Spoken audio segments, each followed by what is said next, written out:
and I wasn't planning on doing this, but after listening to my friends speak, you know,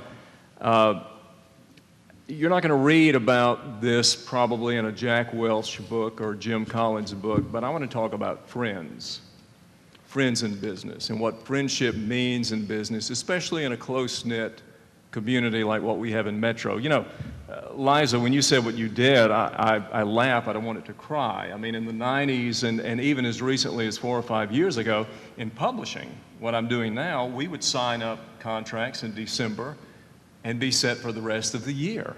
Everything else was gravy. The printing costs would be paid, the mailing costs would be paid, salaries, we were set. Those days are gone. People say print is dying. I don't know if it's true in this market. There are at least 15 or 16 publications in Jackson. All are good.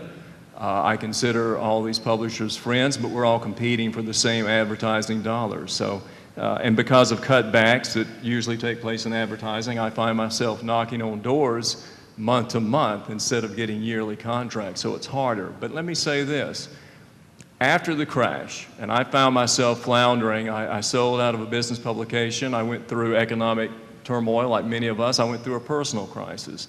I went back, I decided to start a business publication like we had never had before on a smaller scale, and I went back and met with friends, people in the business community. And you can say that's quaint, you can say that, you know, they knew I had a good product. Maybe they liked the track record I had. Maybe they didn't. But there were people who were willing to support me because they were friends, because they believed in me, because they wanted to help me succeed. And I cannot stress enough that I think now we have to do that for each other. We have to help each other.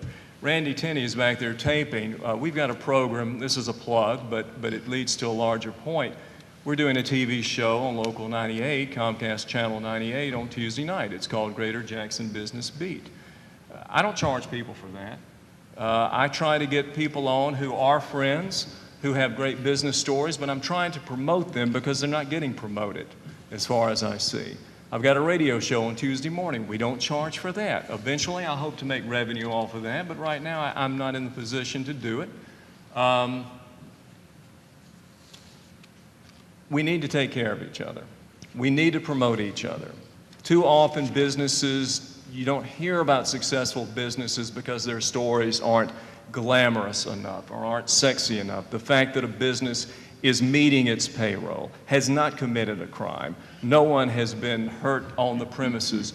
These are wonderful business stories, and I've been telling those stories for 20 years, and it's harder now to tell those stories because of the economic times. But it's also more gratifying because I'm finding that people are more thankful to me, and in turn, I've made more friends.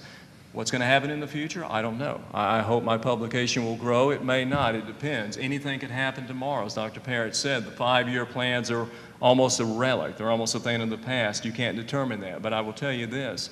I will continue to support those people who have supported me. I will continue to try to make new advertisers and new friends, because I'm fortunate to say that my dearest friends today are people I first met on a sales call.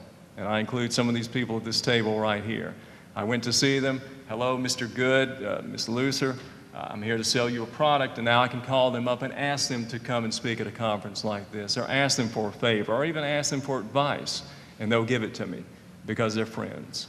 So let's keep that in mind. Let's also be friendly, support each other, look out for each other. The backstabbing days are not going to get you anywhere. Why backstab? We may even be competitors.